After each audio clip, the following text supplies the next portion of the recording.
eu conheci ele cabelo preto, não reconheci. Ele foi na prefeitura, eu tô preso, não tô vendo ele aí. Legal. Vou iniciar então, né, gente? Bom dia, galera que tá aí do Ubuntu Web. A gente vai começar a segunda sessão com a prefeitura, né, falando sobre o papel, do empreendedorismo e também questões do PDS. A gente com, aí junto com com o Samir, com o Pedro, com o Paulo, com a Simone, e vou dar aí o espaço para a Simone também para se apresentar para o pessoal que não se apresentou na outra apresentação e já engatar realmente a apresentação da prefeitura. Então pode começar, Simone. Bom dia a todos. Eu sou a Simone Costa, eu sou arquiteta concursada da prefeitura. Hoje eu estou como assessora de mobilidade da Casa Civil e apoio, né, as iniciativas, né, do PDS junto com a equipe do EPL. E eu também apoio iniciativas de mobilidade do Centro de Operações Rio. E é um pouco essa iniciativa que a gente vai apresentar hoje. Eu convidei o Pedro Martins, que é o coordenador de planejamento do Centro de Operações Rio, e o Paulo Bandeira, que foi parceiro nosso nessa iniciativa do Centro de Operações. Ele foi um mentor de negócios das startups que se juntaram a gente nessa iniciativa. Então, hoje eu vou falar dessa iniciativa que eu participei, que foi o segundo desafio COR, que é um desafio de inovação feita por governos para que startups pudessem oferecer soluções para melhorar a cidade. E o processo que eles passaram está sendo muito similar ao processo que vocês estão passando aqui. Então, por isso até que a gente, né, combinou junto com a coordenação de trazer essa experiência para cá, né, que já é uma fase já um pouco mais avançada, mas eu entendo que o final desse projeto vocês vão estar, né, os que alcançarem o final desse projeto podem estar aptos a participar e a se apresentar nesse tipo de iniciativa. Então, vou pedir para o Pedro e para o Paulo se apresentarem brevemente antes de eu começar, tá bom? Pessoal, bom dia. Meu nome é Pedro Martins, eu sou o coordenador de planejamento do Centro de Operações da Prefeitura. Enfim, estamos aí para compartilhar essa experiência de inovação aberta aí que a gente vem fazendo lá dentro do COR, né? COR é a sigla do Centro de Operações Rio.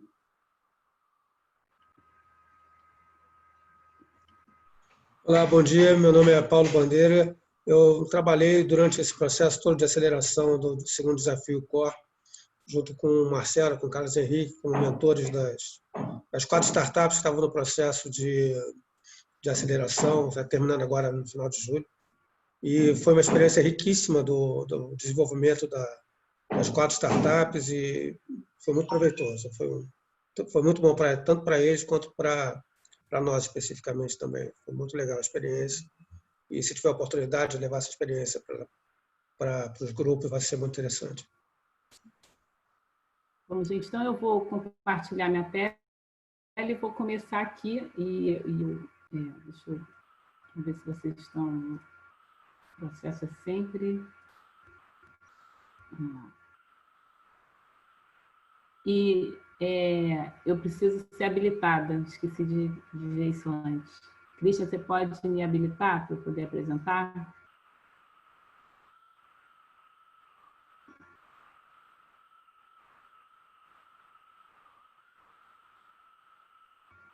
Peraí, como é que é mesmo que faz isso? Eu esqueci. Eu acho que é lá no Participantes, quando você abre a lista de participantes, eu acho que lá você... Eu acho que é lá. Isso eu acho que é lá. Se não for lá, tem um botãozinho de configurações que lá você libera para as pessoas compartilharem. Vê se você, como co-host, você consegue colocar agora para compartilhar. Peraí. Consigo. Pronto. Sério. Que aí já resolve o problema. Tá. Como é que faz? Vocês estão vendo a minha tela? Sim, sim. Bom, então, então esse é a tela principal aí do segundo desafio Core. O objetivo dessa iniciativa é como a cidade do Rio de Janeiro, está construindo um modelo de inovação para centros de comando e controle urbanos. E é importante vocês olharem a quantidade de parceiros que a gente teve, porque tem muitas questões, muitas situações que a gente não conseguia resolver internamente dentro da prefeitura, então é muito importante ter parceiros que possam vir com conhecimento, com produtos e com serviços. Então, eu destaco aqui a Abimem, que é o Paulo, que foi tem uma parceria firmada com a prefeitura para a mentoria de negócios, o ITDP, que é o Instituto de Transporte e Desenvolvimento, que trata de mobilidade, a Greenforti, que é uma empresa de tecnologia que apoiou a gente com produtos e serviços. E o IX e o C40, que são duas organizações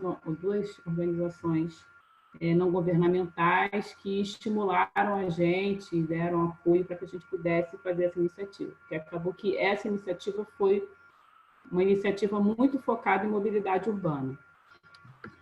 Então, Pedro, bom, então a gente vai falar sobre o Centro de Operações e o primeiro desafio Core, que é onde o Pedro vai apresentar e vai concentrar essa apresentação, e eu vou falar do segundo desafio Core propriamente dito, até o processo de organização, como é que a gente encaminhou as iniciativas.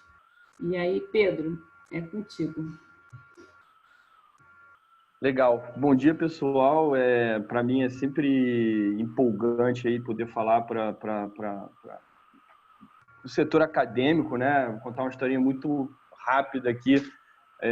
Ficou sob minha responsabilidade nesse segundo desafio de inovação ir para diversas universidades para engajar o pessoal para participar, né? E teve uma das apresentações que eu fiz lá na UF, né? Então, saí do Rio, fui para Niterói, um dia meio chuvoso e tal, fizemos lá a apresentação, não teve nenhuma interação, nenhuma pergunta, eu saí de lá, caramba, né? Perdi meu tempo aqui. E um dos grupos se formou naquela apresentação, eles participaram de uma seleção de 25 grupos, onde a gente escolheu 15, a gente já vai mostrar esses números aqui para participar do segundo desafio. Nessa pré-seleção, eles entraram no programa de aceleração, que só são escolhidos 4 grupos, e hoje aí eles estão com uma solução que aplica inteligência artificial para previsão de chuva forte, que, assim, é uma das melhores e tá na beira aí de ser certificado e tal. Então, assim, eu sempre falo com muita empolgação para esse setor, porque eu acredito muito que as instituições acadêmicas são um verdadeiro combustível aí para esse nosso programa de inovação que a gente está tentando implementar dentro do Core. Então, o Centro de Operações, pessoal, é uma espécie de QG operacional, né? Quartel-General de Operações de Cidade aqui no Rio. Então, falou de infraestrutura urbana, falou de logística urbana, falou de emergência urbana, a gente, de alguma maneira, direto ou indiretamente, está envolvido, né? São mais de 500 profissionais que atuam nessa sala de controle que vocês estão vendo na foto aí, são mais de 30 agências integradas, né? O Centro de Operações ele tem um papel estratégico aí no funcionamento, no dia a dia, no funcionamento da cidade e nas prontas respostas a qualquer tipo de problema, seja uma chuva forte ou qualquer tipo de ocorrência que impacte aí a operação de cidade, né? A gente recebe visitas do Brasil inteiro e até de fora do Brasil, América Latina, vem gente, representante de prefeituras dos Estados Unidos, da Europa. Então, dentro da América Latina, a gente, sem dúvida, é um dos principais centros de operações urbanos e mundialmente, aí, se a gente fosse elencar e fazer um top 10, um top 20, certamente a gente está lá figurando aí numa seleção como essa.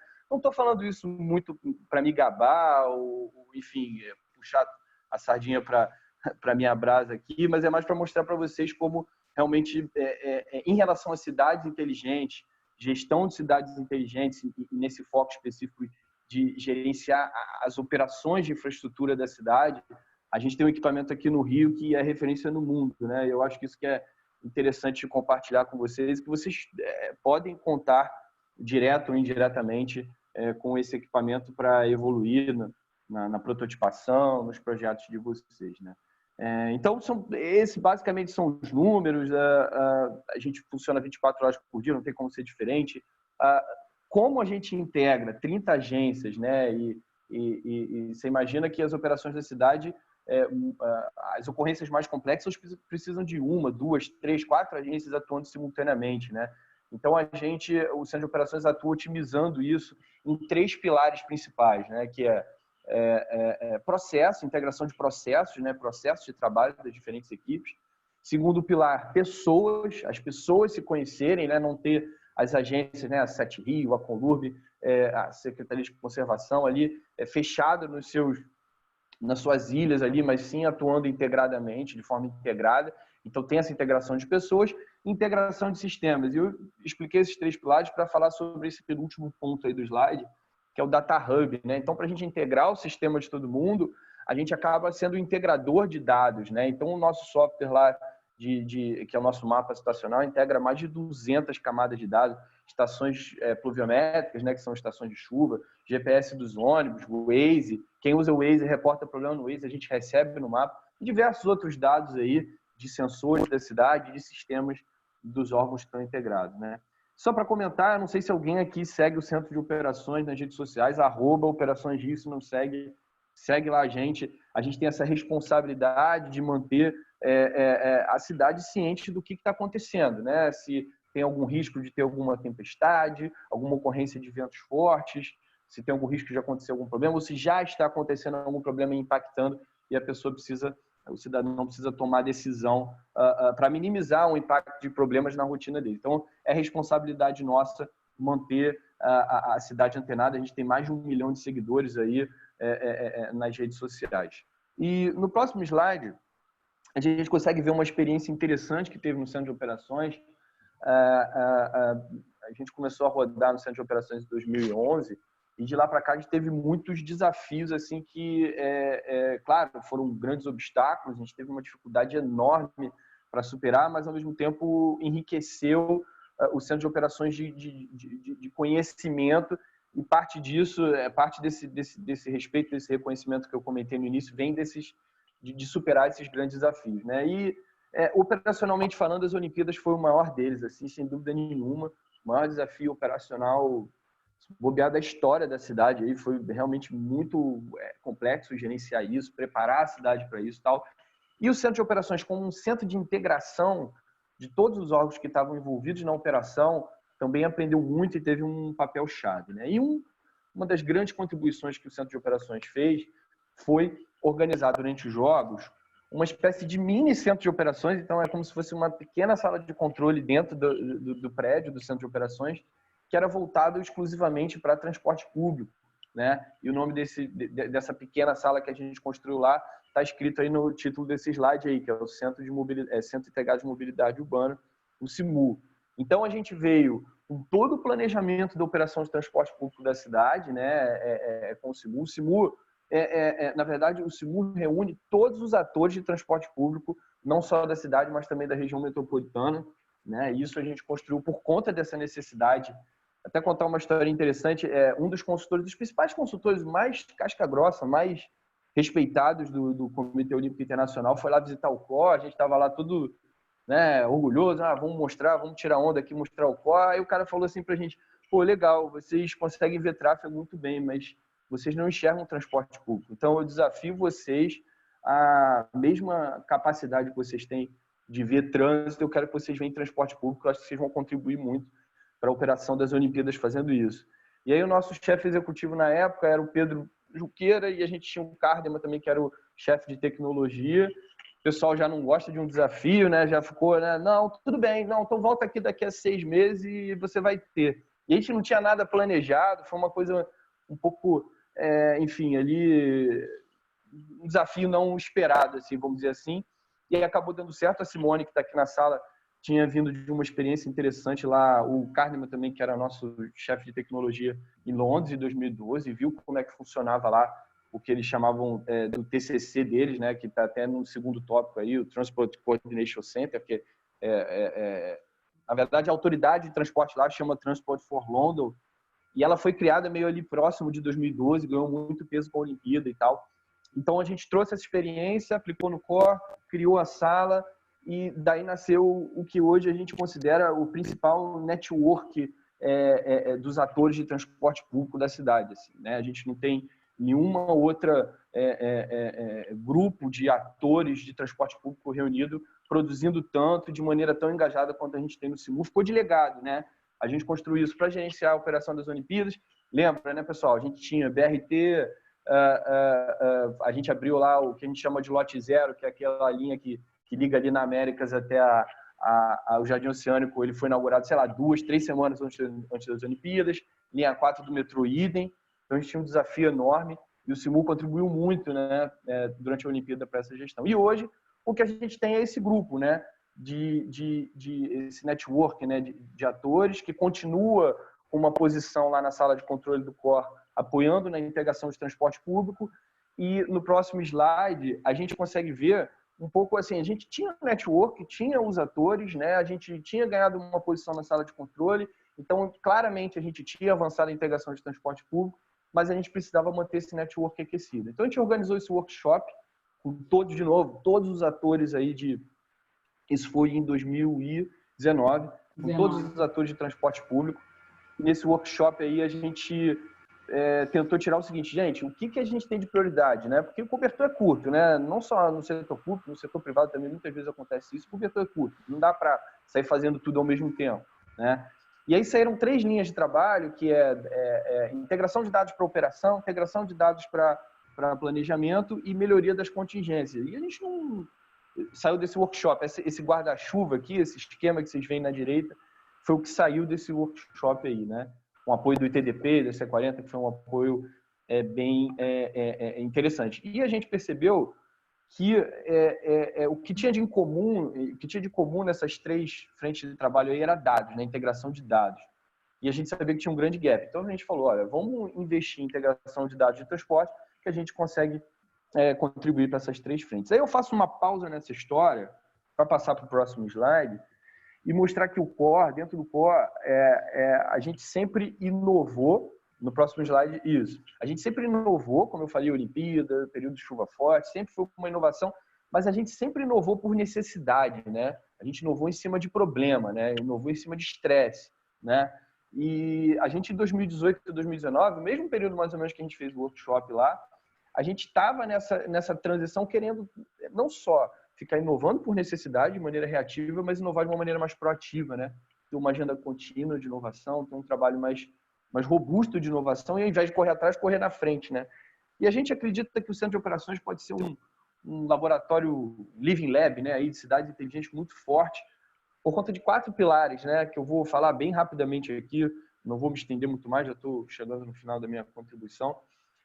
4 pilares interessantes. Lembra que eu falei que é um QG operacional, né? Um quartel-general operacional, né? Da cidade, né? Então tem 4 pilares muito legais para inovação que a gente consegue, que a gente acredita que toda essa excelência de operações de cidade que a gente tem no COR, a gente pega esse canhão que hoje nos últimos 10 anos a gente construiu e hoje a gente mira ele para ter uma boa performance operacional e de planejamento operacional. Pega esse canhão e vira ele para inovação, a gente consegue atingir resultados muito fortes, né?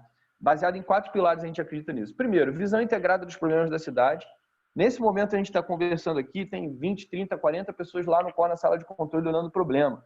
24 horas por dia. Então, se a gente conhece bem o problema, a gente consegue ter uma boa capacidade de demandar soluções, né? De prototipar. Se a gente prototipa bem o problema, a gente consegue melhor ter uma visão boa para demandar soluções. Segundo pilar é a grande capacidade que a gente tem de promover intervenções urbanas. Lembra que eu falei que são 30 agências integradas, né? Cada uma dessas agências tem uma caixa de ferramentas de intervenção na cidade.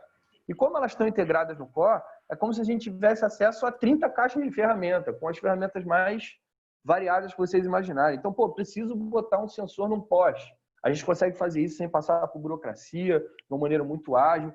Preciso testar alguma coisa, ver se está funcionando, colocar na rua e testar. A gente tem uma equipe 24 horas que pode ficar olhando se aquilo está funcionando ou não. Então, em termos de intervenção na cidade, essa nossa sala de controle é realmente um equipamento ímpar aí, que para a inovação, enfim, contribui muito. Né? Terceiro pilar, a gente tem um hub de especialistas lá, então, além de ser um hub de dados, nós somos um hub de especialistas. Por quê? Uma opção de reunião de planejamento operacional, operação de emergência urbana, os especialistas em cidade, eles vão para lá, os especialistas da Conlurb, da Sete Rio, da conservação, da Rio Águas, enfim, das diversas, do metrô, da Secretaria de Transporte, do trem, todos eles vão para lá para gerenciar grandes problemas. Então, a gente já tem esse pessoal lá voltado para a operação de cidade. Agora, a gente imagina se a gente pega esses especialistas de cidade e coloca eles como mentores de desenvolvimento de novas soluções de cidades inteligentes. Né? Então, isso é um terceiro pilar bem importante. E o quarto, eu já falei, que é o Data Hub. Né?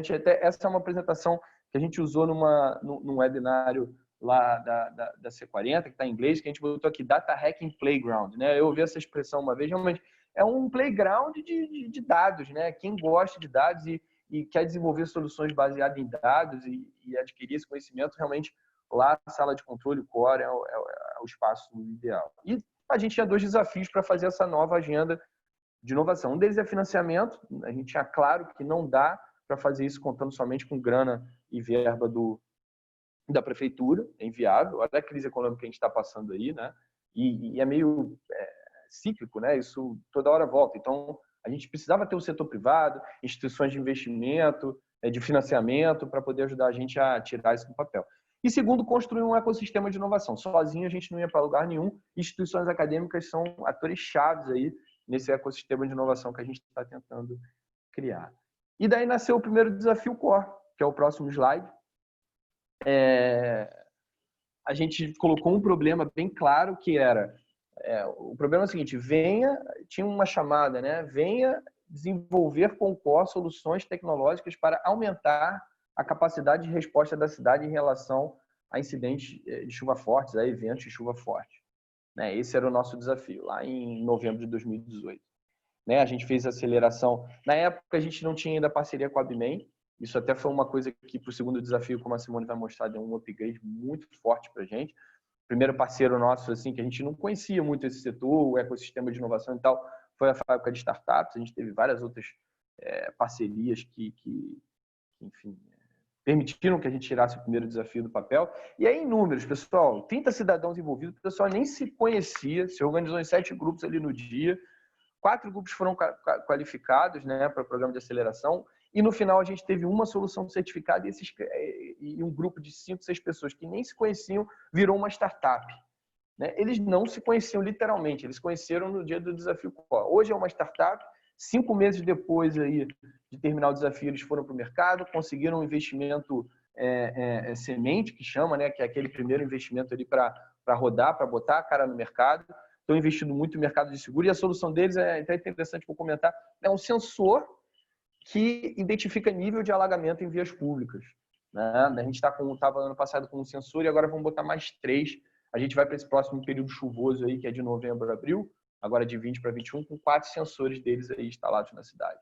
Né? E a gente teve 30 parceiros institucionais. Então, assim, a gente saiu muito empolgado do primeiro desafio e falou, bom, é isso aqui, vamos fazer a segunda edição. E aí, no próximo slide, eu volto para aquela história inicial, né? Vamos fazer a segunda edição, mas vamos fazer sobre o quê? Qual é o problema? E a gente tinha esse guarda-chuva lá que a gente chama internamente, a gente brinca que é um guarda-chuva, que saiu lá do workshop do Simu. Lembra, a gente tinha aquelas 3 frentes de trabalho, não conseguiríamos abraçar todas. E dados era um gap, a gente percebeu que é um gap muito forte das 3 frentes. Então, vamos promover o uso de dados de mobilidade nessa linha, trazer o network do Simu aí como mentores e vamos fazer o segundo desafio em cima de uso da promoção de uso de dados de mobilidade para a criação de novas soluções. E antes de passar para o próximo slide, eu vou comentar aqui uma coisa que é um desafio para a gente. Assim, esses nossos desafios, a gente precisa construir problemas que as soluções sejam benéficas para a gestão operacional da cidade, né? Então, no fim das contas, ter uma entrega que é feita para o Core, assim, para a gente gerenciar melhor a cidade. Então, tem um propósito nisso aí, que é a melhoria, transformar a cidade mais inteligente, mais resiliente. Mas, ao mesmo tempo, a gente não consegue atrair grupos e startups para sempre se a gente não gerar oportunidade de novos negócios para elas, se a gente não conseguir catapultar elas para o mercado. Então, essa parceria com a Associação Brasileira de Mentores vem muito nesse sentido. E o desenvolvimento do problema que a gente apresenta, a Simone vai entrar agora no próximo slide, aí, no segundo desafio, como vocês vão ver, ela tem sempre... É difícil para a gente, tá? A gente ainda está aprendendo a ter esse equilíbrio, que são problemas, as soluções que vêm têm que ajudar a cidade, mas, ao mesmo tempo, tem que gerar novos negócios para continuar atraindo startups e gerar valor, né, para a economia de inovação da cidade. Bom, o resto da história a Simone vai contar aí para vocês aí a partir do segundo desafio Core. Bom, gente, então, aí no segundo desafio Core, que realmente eu comecei a preparação desse, né, tanto do workshop do SIMU, eu comecei realmente a me engajar nesse tema da inovação, e o objeto, né, do segundo desafio Core foi o impacto das mudanças climáticas no sistema de ônibus da cidade do Rio de Janeiro. Então, a gente sabia que a gente não estava... A gente já tinha vários aplicativos usando o GPS do ônibus. O GPS do ônibus é um dado aberto, acho que desde 2013 ou 2014, desde 2014, eu acho. E, quer dizer, várias pessoas usavam e a gente não usava de forma adequada. Quer dizer, eles não usavam, né? E a gente precisava, e a gente sabia que a gente precisava, que os ônibus são muito impactados durante o período de chuvas. E todo ônibus tem um GPS. E esse GPS roda na cidade inteira. Então, a gente tem sensores na cidade inteira e a gente não está fazendo nada com isso. Então, foi esse o clique que a gente deu em relação ao que fazer e como a gente deveria orientar o desafio. Bom, então, a gente montou o desafio nessa semana a gente se preparou para fazer uma semana de ideação em novembro de 2019. O programa de aceleração começou em janeiro, está terminando agora. Esse é o site, e o desafio realmente foi um desafio de dados. Então, a gente também, isso orientou um pouco as nossas decisões e escolhas. Então, é isso um pouco que o Pedro falou. A gente tem que melhorar os serviços da cidade, mas, ao mesmo tempo, a gente tem que propiciar negócios privados, porque se a gente não vai pagar pela solução, então a solução ela tem que ser capaz de buscar um parceiro, de buscar um cliente no futuro e poder... isso tem que gerar negócio. A startup tem que ser paga de alguma maneira. Então, e isso orientou os problemas que o desafio ia solucionar. Então, a gente teve 3 problemas que a gente apresentou na semana de ideação para os grupos que vieram. O primeiro é como ampliar a capacidade do Core de identificar intercorrências no sistema de forma remota, automática e sem o auxílio de câmeras. O que está passando? Então, tinha a ver com rota, tinha a ver com identificar incidente. A gente não tem como ter câmera em todos os pontos da cidade, mas a gente entendia realmente que o GPS do ônibus podia ser um sensor. E aí era um pouco isso que a gente estava buscando identificar com esse problema. O outro é como permitir com que o Core monitore com mais precisão... Ai, meu Deus! Os impactos das chuvas na operação dos ônibus, isso em relação à velocidade média e tempos de viagem. Então, quer dizer, não é porque choveu que vai operar muito, mas, assim, tem lugares que a gente começa a ver inundar e a gente não está vendo, então isso afeta a velocidade média. Então, começa a ter outros tipos de acidentes, começa a ter outros tipos de situações que a gente pode começar a monitorar, ver que tem problemas e não precisa necessariamente, se a gente tiver um alerta, a gente precisa ter um operador ali assistindo. A gente pode, essa solução pode nos alertar isso. E o outro é como identificar tendências de precarização e normalização do serviço de ônibus nos principais corredores da cidade. Bom, isso é uma questão que a gente, assim, beleza, está chovendo, está alagado. Quanto tempo como o Pedro falou, tem mais de 1 milhão de pessoas acompanhando as redes sociais, o que eu digo para o cidadão? Que está alagado, e aí? Ele não vai embora para casa? Quanto tempo que vai demorar essa rua, a água a descer? A gente tem, assim, esse problema é crônico. E aí? 20 minutos, 40 minutos, 2 horas, enfim. a gente não tinha como falar nada. Então, a gente deixava o cidadão ali na rua e a gente não quer mais isso. A gente sabe que tem inteligência suficiente para que a gente possa começar a ver quando que vai dar problema, que a pessoa até evita sair de casa, e depois que deu problema, quanto tempo que o serviço pode voltar. E a gente poder comunicar isso para o cidadão, não deixar o cidadão a pé no meio da rua. Então, bom, e aí é isso, não dá para fazer isso sozinho, a gente teve vários parceiros, né? O pessoal que montou o banco de dados, a mentoria de negócios da MINEM, o pessoal que ajudou na gestão de projetos, o próprio regulamento. Então, a gente teve assim, um monte de parceiros que ajudaram a gente a montar esse desafio. Bom, e aí os dados disponíveis a gente teve, e aí essa questão do Data Hub, que é bem interessante, do Core, que a gente realmente queria isso. Então, não vou falar só de GPS do ônibus, ele tem que combinar com outros dados da cidade, porque senão a gente não vai ter as informações que a gente dá, a informação que a gente precisa.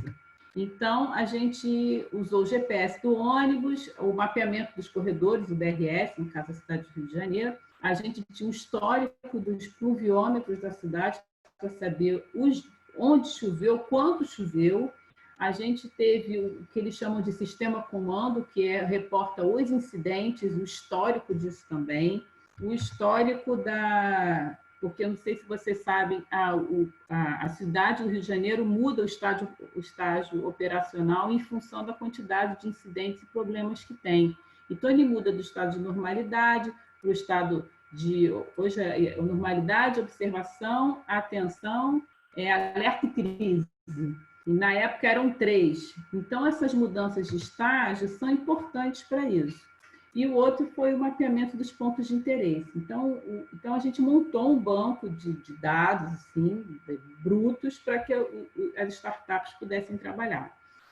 Bom, isso aconteceu de novembro, as inscrições de outubro a novembro, então foi esse período aí que o Pedro saiu andando pelas faculdades para estimular o pessoal a entrar. A gente realmente precisava que as pessoas, que os grupos fossem mais focados em dados mesmo, e que tivesse propósito. O tipo de questionário a gente já buscava que eles realmente entendessem a necessidade de ter propósito para resolver os problemas urbanos.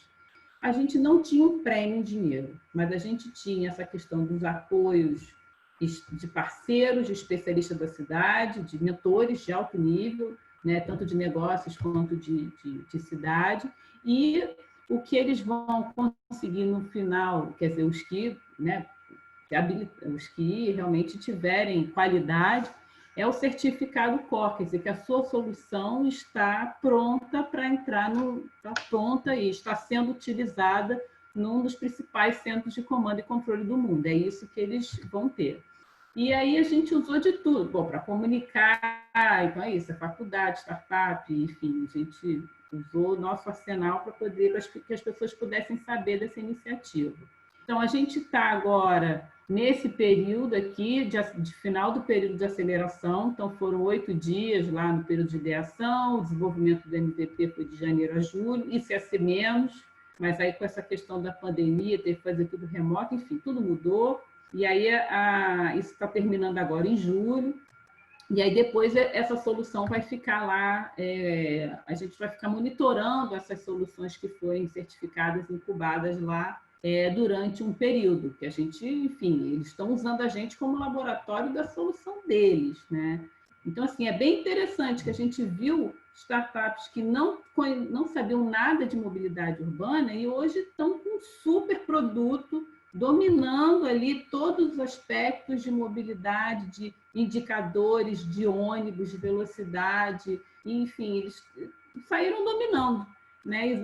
Exatamente porque teve essa interação toda com técnicos de mobilidade da prefeitura. Então, essa interação da gente de desenvolver, ajudá-los a desenvolver uma ferramenta e eles terem expertise técnica para poder desenvolver, que foi bastante interessante nesse processo.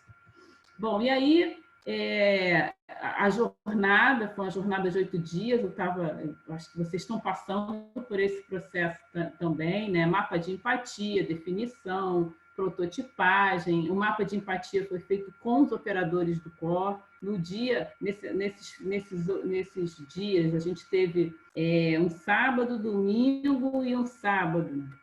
Esses 2 primeiros dias, a gente teve um monte de especialistas de cidade conversando com os grupos. E no outro fim de semana, a gente teve o pitch, né? O dia que eles realmente se apresentaram ali, acho que foi em 5 minutos, se eu não me engano, as suas soluções. E a gente teve também parte presencial, porque na época a gente não tinha esse problema que a gente tem hoje, e parte online, né? Boa parte das atividades foram feitas online, e eles entregaram, enfim, todo mundo. Foi em torno assim, a gente teve 25 grupos inscritos, aí entraram, para esse momento aí da jornada, que a gente não tinha espaço físico para todo mundo, a gente teve que escolher 14 grupos, e aí no dia mesmo do pitch, 10 grupos se apresentaram, e aí 4 passaram para o nosso processo de aceleração. Então, a gente está vendo aí o funil, né, que foi esse programa nosso, né? Acabou que a gente teve bastante, no fim das contas eram umas 100 pessoas lá, foi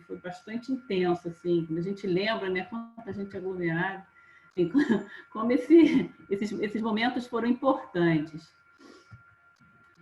Bom, esse aqui são os mentores, né? Então, são as equipes que acompanharam o processo com a gente, os mentores. Então, cada grupo tinha um mentor de projeto e um mentor de mobilidade, exatamente para a gente garantir que todos os grupos, no final, realmente não desviassem do objeto da atividade.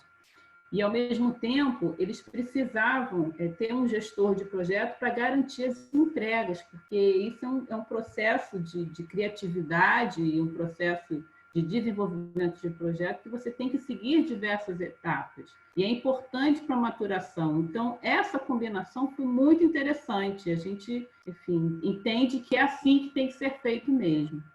E aí, bom, os principais números, a gente está falando das horas de imersão, 17 horas de imersão, 48 parceiros envolvidos.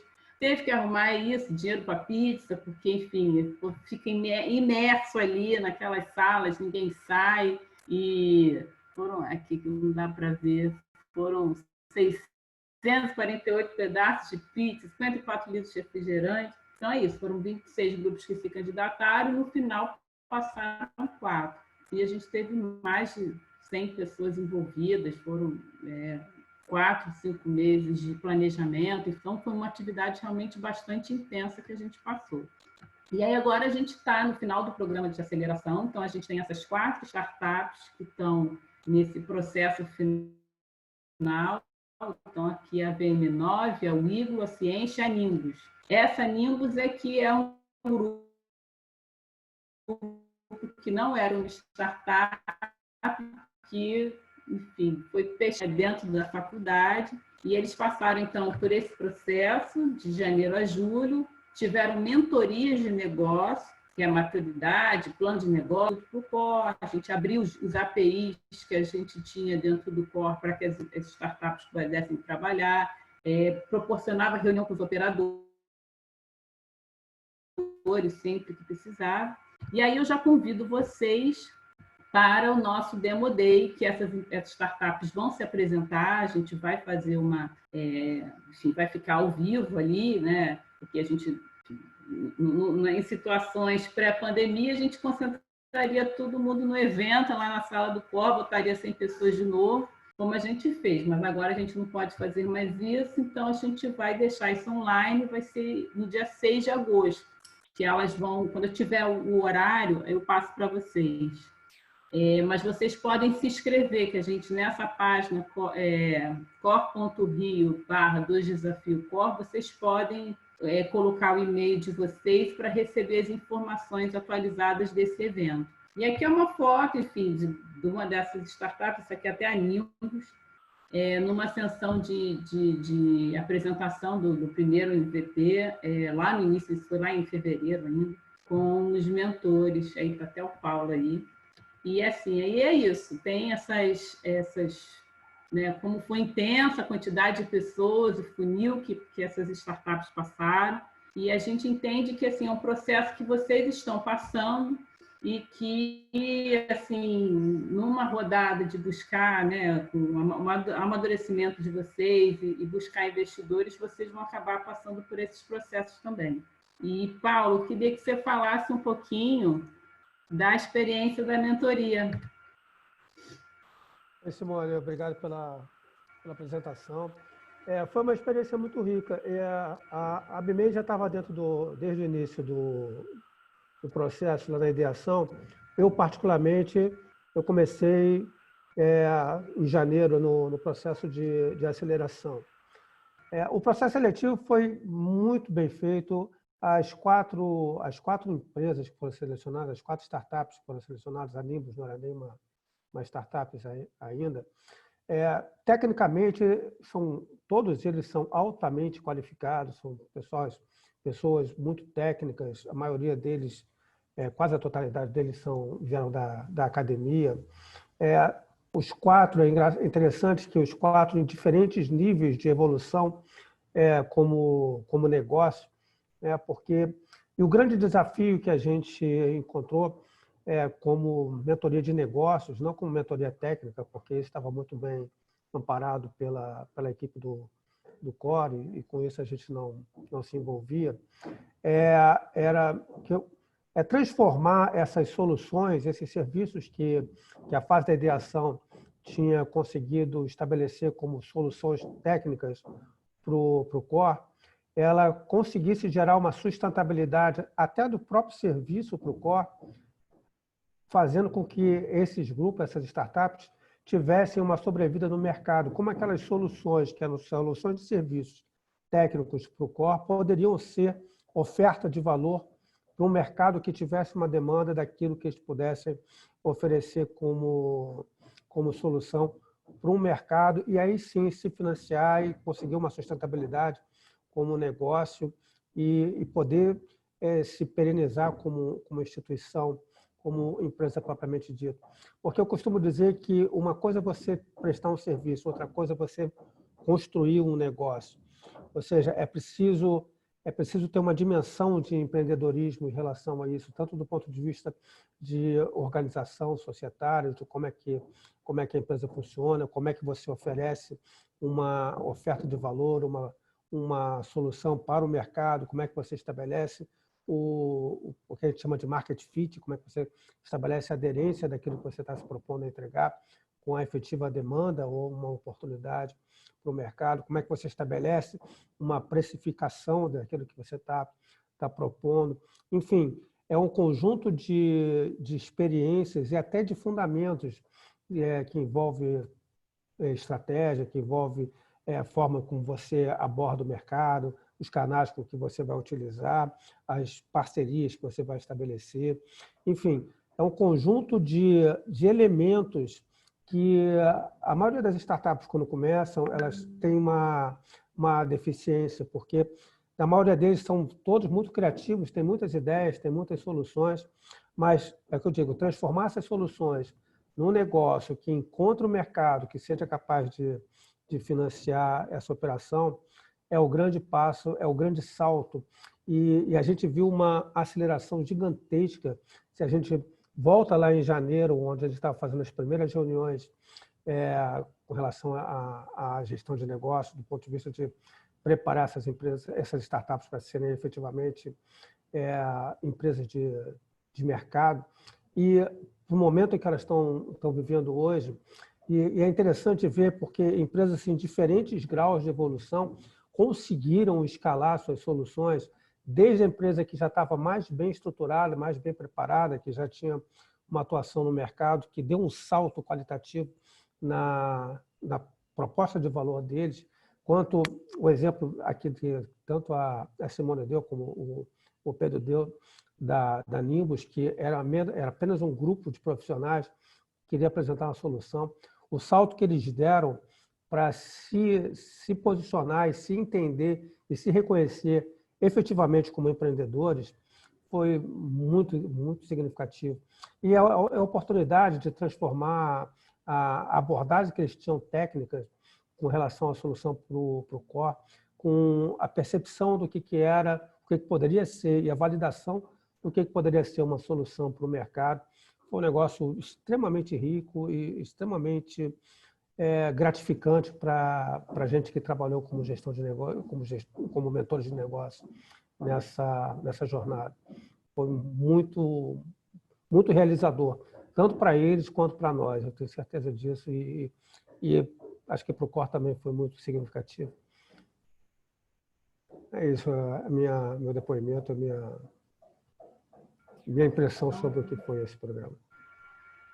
Então, ótimo, Paulo, muito obrigada. E é isso, gente. A gente está aqui disponível para dúvidas e, enfim, não sei se a gente para alguma pergunta antes da Thaís voltar ao tema do PDS. Acho que não sei se é a Thaís ou se é a Aline. O que você acha, Christian? Vou deixar tudo para o final. Então, como o pessoal ainda também não fez nenhuma pergunta, acho melhor deixar para o final já. Então, já. É a Thaís agora que vai falar, né? A Aline vai falar, eu ajudo ela. Eu e a Aline vamos falar, eu vou compartilhar o arquivo, tá? Então, se puder me liberar para compartilhar. Tá bom, peraí.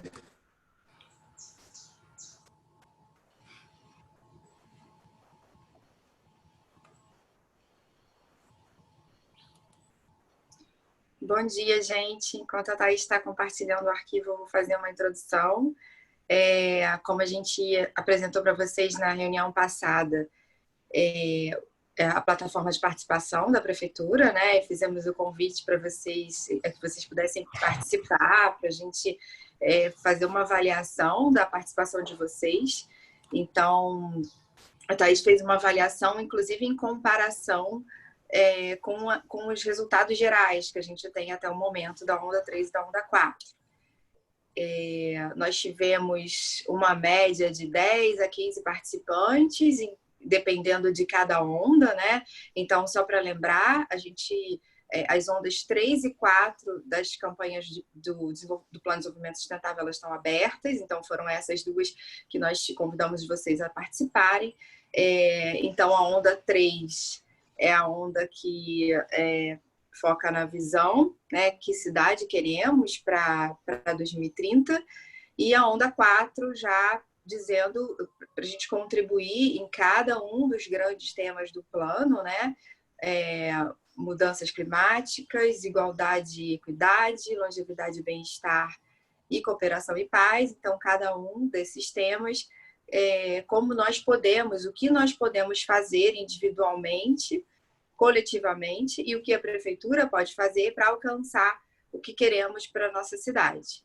Então, nessa onda 4, as votações puderam ser por tema, então, se a pessoa não quisesse votar em todos os temas, ela podia elencar ali qual o tema, né, que mais interessava e qual o tema ela queria participar. E, de fato, nós vimos que as pessoas não votaram em todos os temas, né, então tiveram algumas diferenças de número de votos. Thaís, você já compartilhou? Não estou conseguindo ver ainda. Já sim, eu estou naquela onde que mostra a representatividade. Tá, sim. Então tá, você quer continuar aí, Thaís? Pode ser. Então tá, eu vou falar, eu fiz a análise dos resultados, né? Então eu vou falar vou falar um pouquinho desses resultados. Primeiro, sobre a representatividade, que a Aline já explicou. Na terceira onda, as votações da Ubuntu tiveram 3,75% de representatividade nessa análise geral. Então, assim, na hora de avaliar bem os dados, é uma representatividade baixa para ter algum tipo de alteração no resultado final da votação. Já na quarta onda, como a quarta onda ela está aberta há pouco tempo, a gente conseguiu uma representatividade um pouco mais alta. Na terceira onda, nós tratamos de visão e aspiração. A gente tratou, foi um formulário único, mas dividido em temas, né? Em mudanças climáticas e resiliência, a gente consegue ver que como a votação do pessoal da Ubuntu e a votação geral, ela segue praticamente a mesma preferência, ficando a cidade terá como foco a redução de geração de resíduos. Todos os resíduos serão destinados à reciclagem, reutilização e transformação e geração de energia, como a principal, né? Como a priorização principal. E a gente consegue ver uma pequena diferença aí na terceira priorização. Enquanto a votação geral ela coloca como prioridade, em terceiro lugar, a cidade estimulará a adoção de tecnologias limpas de baixa emissão de carbono, o pessoal da Ubuntu colocou como terceira priorização a cidade terá infraestrutura urbana adaptada às mudanças climáticas. Thaís, só explica rapidamente como você fez, assim, só para não sei se você está conseguindo ver, né? Que o primeiro bloco são os resultados gerais. Isso, considerando... Foi assim, primeiro, a gente tinha combinado que as votações seriam até segunda-feira, meio-dia. Eu dei uma esticadinha e peguei os resultados até segunda-feira à noite. Eu vi que tiveram pessoas que votaram na terça-feira, mas eu desconsiderei para ficar um corte igual para todas as ondas. E eu avaliei assim, primeiramente os dados gerais, então eu avaliei com um pessoal do Ubuntu até segunda-feira à noite. Depois eu fiz a exclusão dos dados de todo mundo que colocou o e-mail começando com um B ponto, né? Então a gente tem esse segundo gráfico, então que seria antes do pessoal votar. E o terceiro gráfico é somente o pessoal da Ubuntu, tá? Então, esses foram resultados de mudança climática. Cooperação e paz foi igualzinho, a priorização tanto para o pessoal do Ubuntu como votação geral foi a mesma, sendo como a priorização principal, a cidade será segura, ordenada e promotora de uma convivência pacífica, igualitária entre os cidadãos e da região metropolitana. Ainda na terceira onda, igualdade e equidade, a gente também vai ver uma pequena diferença. Enquanto na votação geral, como segunda opção de prioridade como segunda prioridade, todo cidadão terá acesso a serviços públicos de qualidade e a cidade garantirá moderna conectividade virtual às pessoas e às empresas. Para o pessoal da Ubuntu ficou empatado em segundo lugar. O carioca viverá perto do trabalho a partir do desenvolvimento das principais centralidades e aumento da moradia nas mesmas. E todos os cariocas terão acesso aos equipamentos culturais como meio de desenvolvimento da cidadania e valores éticos. Em longevidade e bem-estar também acontece isso, e aí a diferença a gente já vê que na votação geral fica como prioridade a rede de saúde pública da cidade será de excelência e estará preparada para atender o aumento da expectativa de vida da população. E para o pessoal da Ubuntu, isso fica empatado com toda a população terá acesso à infraestrutura urbana de qualidade, moradia segura, digna e regularizada. Nessa terceira onda, a gente perguntou, as perguntas não foram sobre priorização, e a gente perguntou gênero, faixa etária, escolaridade e raça e cor. Aí aqui eu fiz um recorte um pouquinho mais profundo, pegando a votação dos negros dentro desse universo. Então a gente vai ter primeiro a votação geral, considerando todo mundo, a segunda excluindo todo mundo que começou o e-mail com um B ponto, e a terceira olhando dentro do universo geral quem que se colocou como negro. Então a gente vê que tem uma baixa representatividade, né? Em torno de 8,8% que tem de representatividade dos negros dentro da votação geral. Aí aqui é só para vocês verem mais ou menos como que ficou. Então, o gênero, as mulheres votam sempre mais que os homens, e isso a representatividade feminina é bem maior.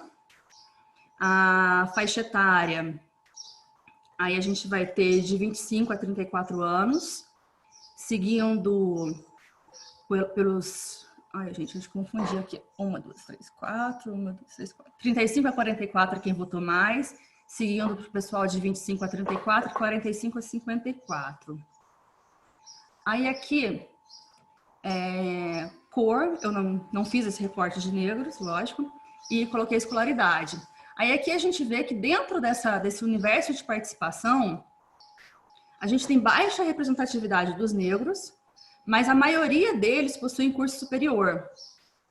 É interessante ver que de todo mundo que participou desse universo de negros, a gente não teve nenhum negro sem escolaridade e nenhum negro com escolaridade baixa. A gente tem nível superior completo, com mestrado e doutorado, e nível superior incompleto, que são os 3 votantes maiores dentro desse universo de negros na terceira onda, que bate um pouquinho também com a votação geral. Agora eu vou falar um pouquinho da quarta onda. A quarta onda, ela só vai ter esse recorte de universo geral, sem Ubuntu e só Ubuntu, tá? Porque nós não perguntamos essa quarta onda. Essa quarta onda a intenção foi ser uma coisa um pouquinho mais rápida, então nós não perguntamos sobre raça, não perguntamos sobre idade, não perguntamos sobre gênero. Mudanças climáticas e resiliência.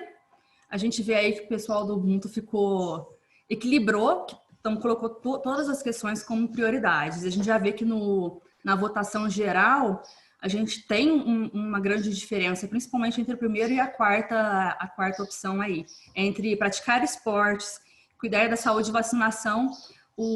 Para o pessoal público geral, isso é bem diferenciado, uma priorização da outra. E para o pessoal que votou pelo Ubuntu, não, tá tudo equilibrado. Isso pensando nas ações como né? Nas ações que a prefeitura precisa fazer para o Rio mais sustentável, a gente já vê que também ficou tudo igual, sendo ampliar a oferta de atividades voltadas para os idosos, ginástica, dança e encontros, como a principal. Ainda em mudanças climáticas, na opção todo mundo junto, a gente tem uma pequena alteração também, quanto para a cidade como um todo, os votantes gerais, a prioridade fica em promover a ocupação dos espaços públicos como praças e parquinhos, e para os votantes do Ubuntu fica criar ações de cidadania e incentivos de feiras e atividades colaborativas. Agora em cooperação e paz. Deixa eu só reduzir minha tela, que toda hora eu estou puxando ela aqui para o lado. Em cooperação e paz, como priorização das ações que eu posso fazer para melhorar a cidade, a gente também vai ver aí uma pequena diferença em segundo lugar. Em primeiro lugar, para a cidade como para todos os votantes e para o Ubuntu, fica envolver-se com ações comunitárias, voluntárias e causas sociais. E em segundo lugar, a gente tem uma pequena diferença, enquanto na votação sem Ubuntu, as pessoas colocam como não depredar os espaços públicos, os votantes do Ubuntu ficam com cultura da paz e mediação de conflitos através de diálogos sem violência. Nas ações da prefeitura também a gente vê um pouquinho de diferença entre a priorização da primeira e da segunda questão, né? Enquanto a da Ubuntu fica como priorização principal, maior transparência, a participação social nas decisões e investimentos do poder público. Em segundo lugar, melhor manutenção dos espaços públicos, praças e parques, contra iluminação, limpeza, conservação e opções de lazer. E para votação geral, isso é só inverso. Ações para todos nós juntos devemos fazer para melhorar a cidade. A gente também vai ter aí uma diferença muito pouca, né? Em segundo lugar, mas sendo a primeira opção para todo mundo, a primeira opção é a mesma, prioritária, né? Colaborar nas atividades envolvendo injustiças, injúrias ou abusos em relação à mulher, crianças, idosos, pessoas com deficiências, LGBTs, negros e obesos. Aí, igualdade e equidade. Tanto na votação das prioridades para o eu como prefeitura, o que a gente precisa fazer, que a prefeitura precisa fazer para tornar a cidade mais sustentável, a gente consegue ver aí que a votação do Ubuntu ela vai ter um peso que modifica a visão geral, a priorização final, né? Então, a priorização final, a principal priorização para todo mundo vai ficar pensando no que eu posso fazer para contribuir, doar tempo para fornecer conhecimento, gerando formação e renda a outras pessoas. E o que a prefeitura precisa fazer ligado à igualdade e equidade para transformar o Rio numa cidade mais sustentável? Vai ficar como priorização aumentar a oferta de serviços de transportes públicos de qualidade e acessível em bairros afastados de grandes centros. Ainda igualdade e equidade, o que todos nós juntos podemos fazer para tornar a cidade mais sustentável, a votação também fica igual, sendo a priorização aumentar parcerias entre instituições públicas e privadas para atividades de educação, cultura e preparação para o trabalho. E longevidade e bem-estar, o último tema. A gente também está vendo aí que a votação ficou igual, né? Então, para o que eu posso fazer, a ação principal, a priorização foi reduzir o consumo de bens, priorizando o uso de produtos retornáveis. A ação principal para a prefeitura ficou ampliar a fiscalização de construções irregulares. E o que todos nós juntos podemos fazer para melhorar a cidade no tema longevidade e bem-estar, ficou mais ações de mutirões, campanhas e parcerias. Bom, foi isso. Aline, você quer dar um apanhado geral?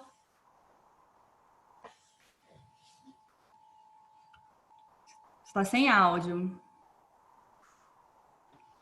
Bom, a gente só gostaria de reforçar que vocês, por favor, continuem ajudando a gente a divulgar a participação. Vocês podem continuar participando. Quem não teve a oportunidade de participar, vocês podem continuar participando, né? A Thaís fez esse recorte só de uma avaliação só para apresentar para vocês, mas na verdade a votação continua aberta, tanto da onda 3 quanto da onda 4. E quanto mais vocês puderem divulgar e quanto mais pessoas participarem, maior representatividade a gente vai ter na hora de sistematizar os dados e inserir no Plano de Desenvolvimento Sustentável. O Leon pediu para a gente falar um pouquinho sobre, deixa eu até ler aqui de novo, sobre como, só um pouquinho, se os questionários eram de múltipla escolha e pediu para a gente explicar como foram definidas essas opções. Leon, as opções, desde o início, assim, como a primeira onda, a gente fez um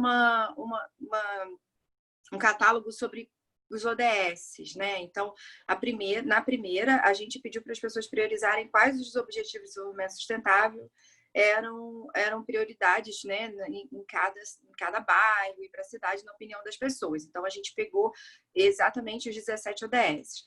A partir da segunda onda, a gente já trabalhou com conteúdo que o Comitê do Plano de Desenvolvimento Sustentável, no âmbito da elaboração do plano, foi desenvolvendo, né? Então, na segunda onda, a gente já colocou as opções, sim, todas sempre são múltipla escolha, e esses cardápios sempre são conteúdos retirados do comitê. Então, na segunda onda... Só uma observação. A segunda e a terceira onda, sim, elas tiveram, sim, um campo aberto. Você vai falar disso? Sim. Não, sim. É só para falar que essas análises, elas são basicamente feitas com as opções de múltipla escolha, né? As análises de campo aberto, a gente não apresentou ainda aí, né? Mas essas que foram votadas, sim, são análises de múltipla escolha. Mas bem lembrado, Thaís, tem essas análises de campo aberto, que inclusive são análises mais difíceis da gente sistematizar, né? São mais complexas da gente sistematizar. Mas, basicamente, a gente está trabalhando com as sistematizações das múltiplas escolhas para inserir no plano nesse primeiro momento.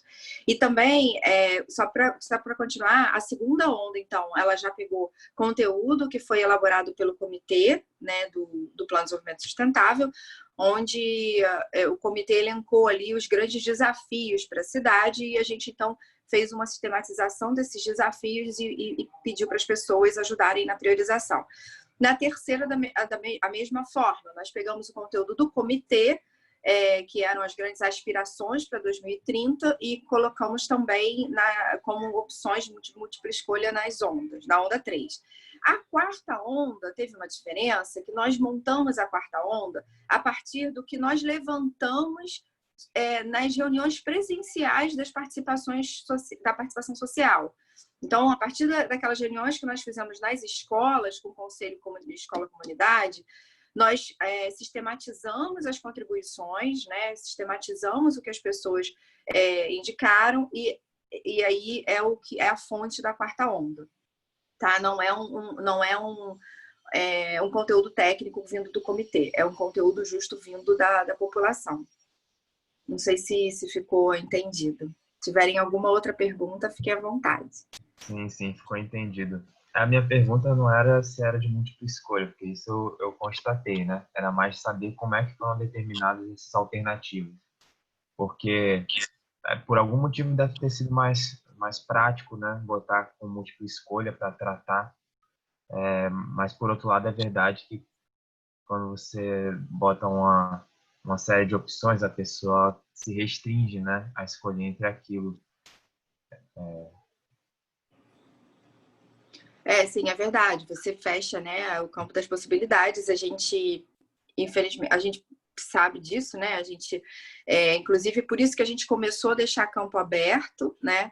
Mas a gente também observou, desde a primeira onda, como era difícil a gente atrair a participação, né? A primeira onda, ela foi uma onda comprida, uma onda um pouco mais longa para participar, e a gente começou a entender que quanto mais objetivo, mais rápido, mais simples fosse o formulário, melhor a gente tinha resposta, né? Maior número de respostas a gente tinha. Então, se vocês forem olhar todas as ondas, a quarta onda é que tem um formulário mais simples, mais atrativo, porque é uma evolução nossa também, né? A gente foi vendo que a gente precisava as pessoas não dedicavam muito tempo para responder. Então, na hora que a gente monta esses formulários, tem um grande trabalho aí da gente sistematizar de forma a deixar traduzido ali, basicamente, mesmo que de uma forma compilada, basicamente os grandes temas que foram discutidos, né? Tanto no âmbito técnico quanto no âmbito da participação social. É um trabalho, sim, é um esforço, né? Compilar tanta informação em tão poucas opções, mas é uma forma que a gente tem de atrair um pouco mais a participação. Sim, entendi. Obrigado. Também tem um ponto que é importante, que assim, esses resultados, eles vêm de um trabalho técnico muito longo dos representantes das secretarias no âmbito do Comitê de Planejamento. Então, em geral, são os temas que foram mais destacados no processo de construção do plano. E, portanto, a relação vem daí, né? Tem uma base bastante técnica do processo de construção do próprio planejamento e que aí que vai para o âmbito da ferramenta para uma avaliação da população, mas, claro, tentando sempre trazer de uma maneira mais simplificada possível, né? Para também não trazer muitos aspectos detalhados, porque não é toda a população que consegue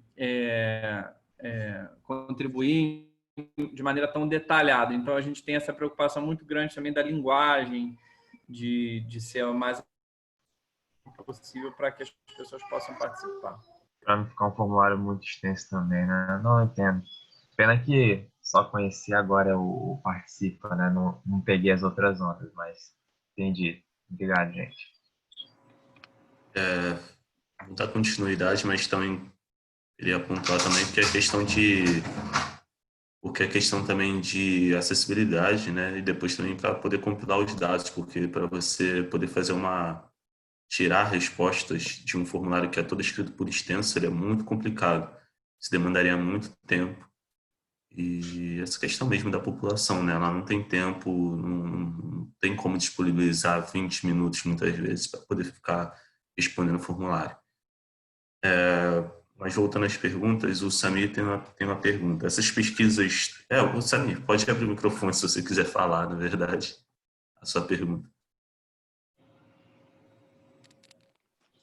Bom dia, todos me escutam bem?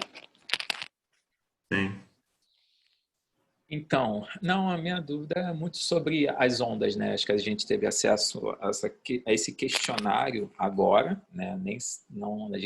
Eu tinha o desconhecimento do Participa, assim como meu colega Leon falou, né? E aí a minha indagação, meu questionamento é essa separação das pesquisas, né? Baseadas na ODS da ONU.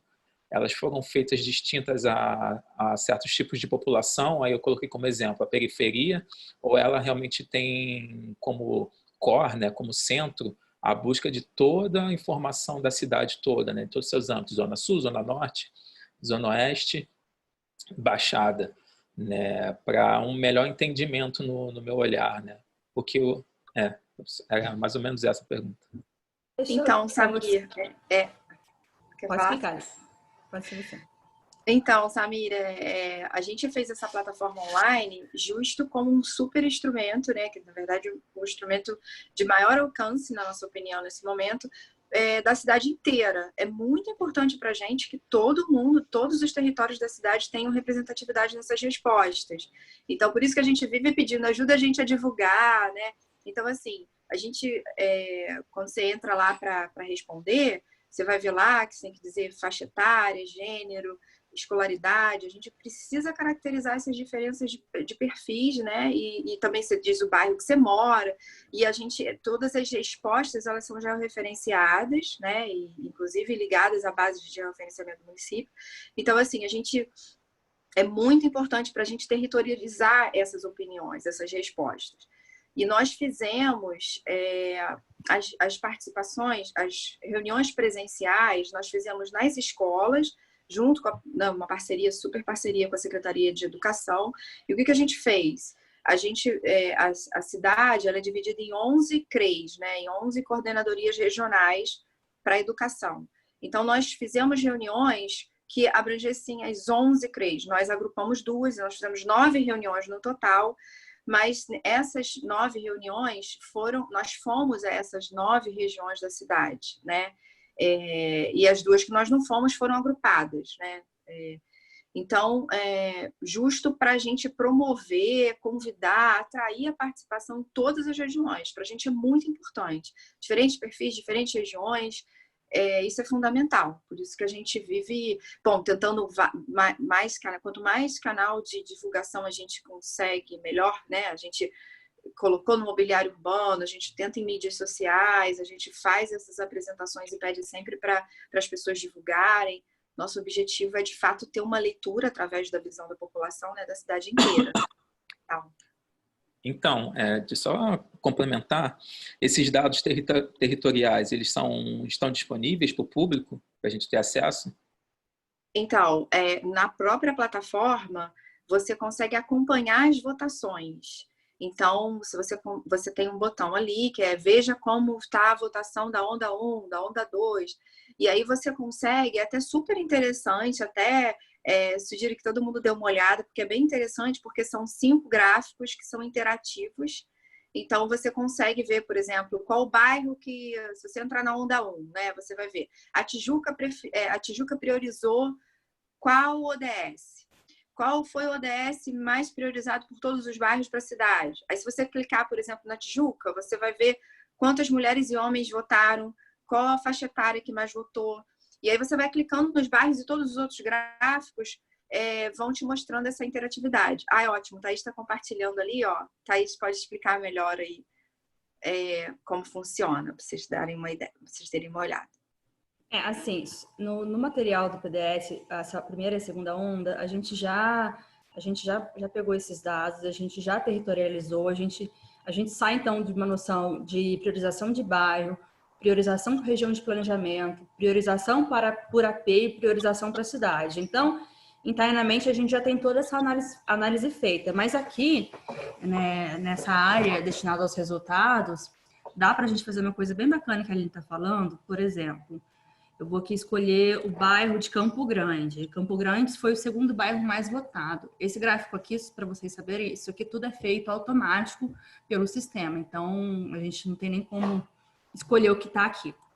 Então, Campo Grande. Na hora que eu seleciono Campo Grande, todos os outros gráficos, eles já se alteram. Eles só vão mostrar para mim aqui os resultados que saíram para Campo Grande. Então, por exemplo, eu escolhi Campo Grande. Eu quero saber, dentro de Campo Grande, da população de 35 a 44 anos, como foi a votação. Então, já selecionei Campo Grande. Eu seleciono aqui a faixa etária e o gráfico novamente vai ser todo alterado, mostrando para mim como é essa votação dentro de Campo Grande e a população nessa faixa etária. Eu quero saber ainda mais disso, como foi a votação, por exemplo, para os bairros, que foi prioritário para o bairro. Como que foi essa votação no bairro para ODS 4? Esse aqui é o 2, desculpa, não é ODS. Deslocamento e transporte coletivo com qualidade. Eu seleciono aqui, aí eu já consigo ver, então, dentro de Campo Grande, nessa faixa etária, e com esse desafio, como que foi a votação. Aqui já está disponível da primeira e da segunda onda.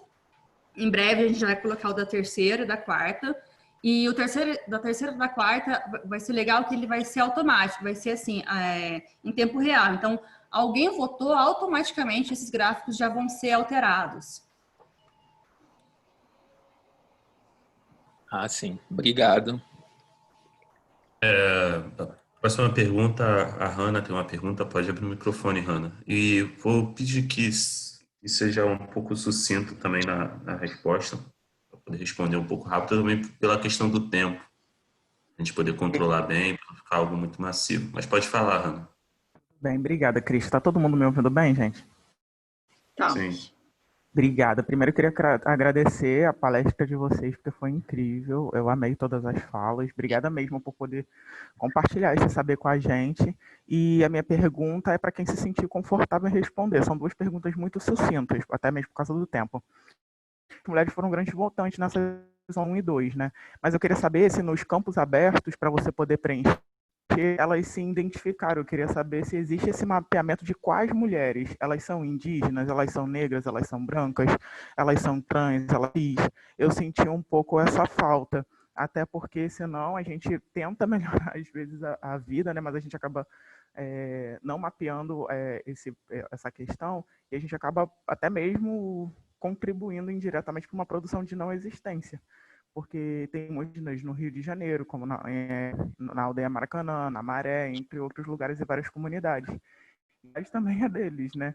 E eu vi também que a Tijuca votou exponencialmente, né? A gente sabe que é um bairro com um dos melhores IDHs do município, em comparação da cidade. E eu queria saber, para além dos planos da internet, se existe algum tipo de projeto de divulgação além do boca a boca, se a prefeitura pretende colocar essas pesquisas para serem divulgadas na TV, no Instagram, no Facebook.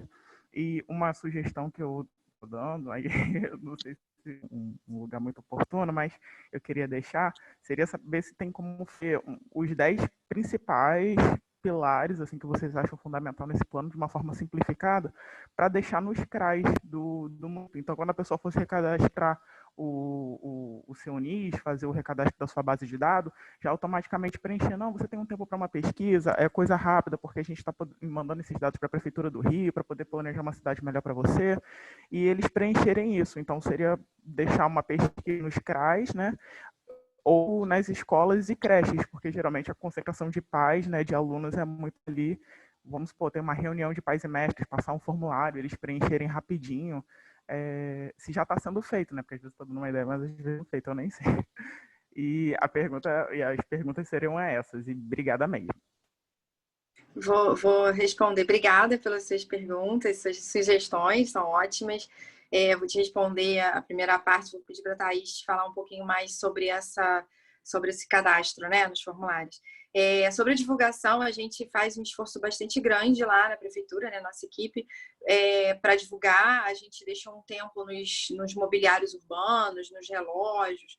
Foi um tempo pequeno, mas a gente deixou. A gente tem folders, né, folhetos que a gente distribuiu. A gente deixou bastante folheto nas escolas, em alguns equipamentos públicos, né, da cidade, em lugares onde tem atendimento público, né, postos da prefeitura onde tem atendimentos públicos. A gente está super à disposição para qualquer sugestão de divulgação. Televisão a gente não conseguiu, mas a gente faz, nas redes sociais sim, na página da prefeitura. Bom, a gente vai sempre tentando aumentar, né, esses canais. O que tiver disponível a gente vai lá e aproveita, assim.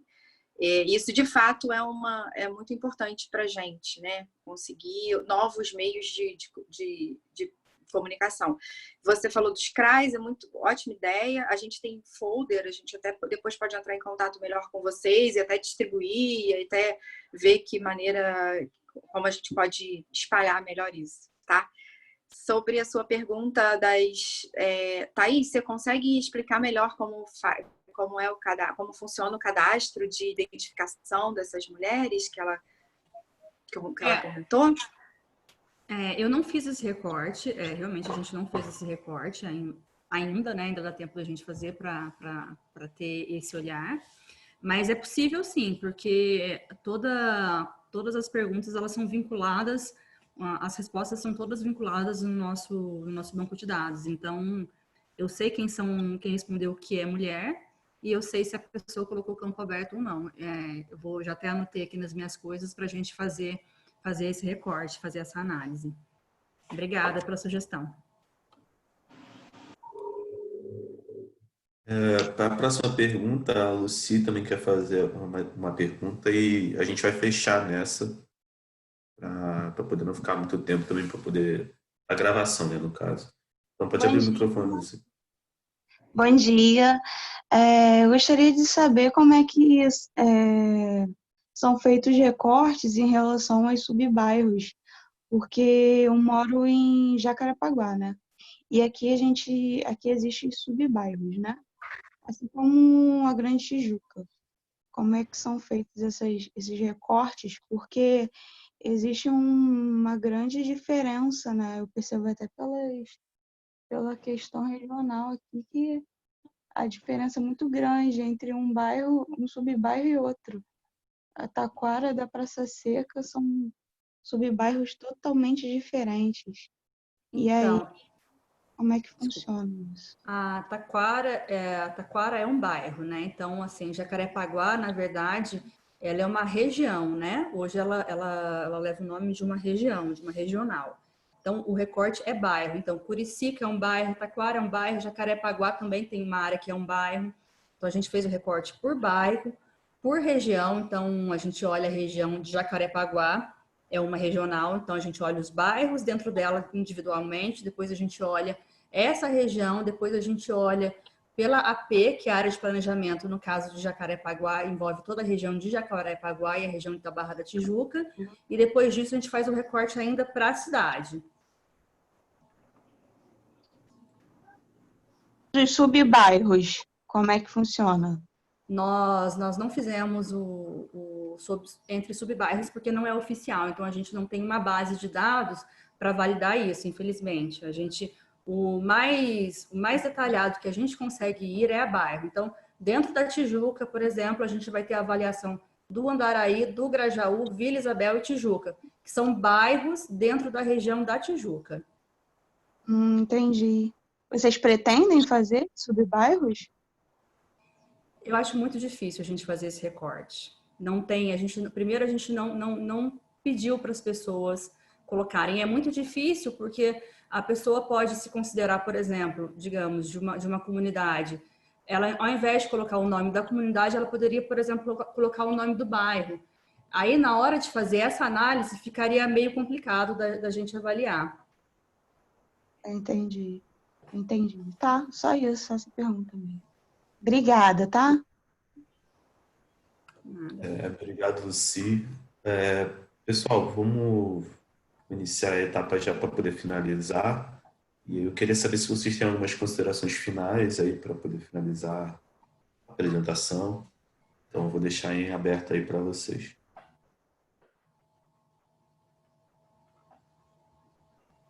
Não, eu só queria aproveitar e dizer que a gente está aberto às sugestões, que vocês entenderem, se quiserem contactar a gente, nossos contatos estão aí com vocês, e se vocês quiserem contactar, então sugestão tanto de divulgação, quanto inclusive de melhoria dos formulários, é super importante para a gente. Essa é uma construção conjunta, né? Isso é para todo mundo, é para a sociedade como um todo, então a gente está muito aberto a sugestões, tá? Vão ser muito bem-vindas. E obrigada aí pela participação de quem votou, continuem votando, e é isso.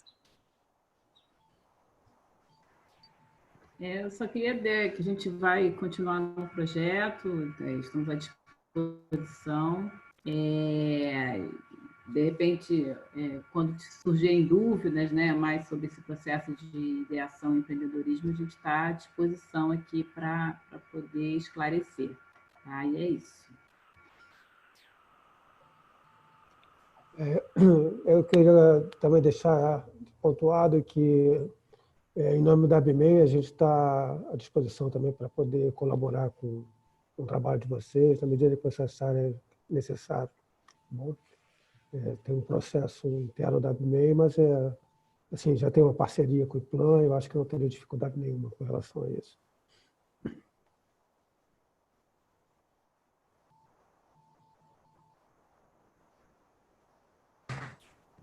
Mais alguém ainda vai fazer alguma colocação?